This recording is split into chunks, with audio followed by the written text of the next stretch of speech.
average low is 63. 0.20 inches of precipitation has been recorded over the last 24 hours ending this morning.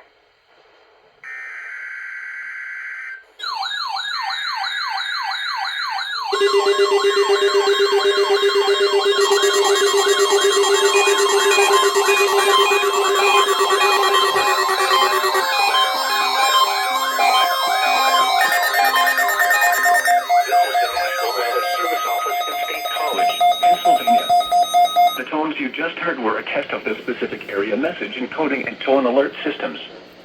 During dangerous weather events, NOAA weather radio receivers can be activated by these systems. A message with information about a watch or warning would follow.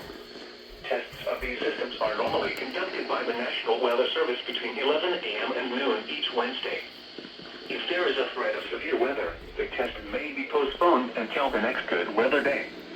Repeating, this was a test of the specific area message encoding and tone alert systems.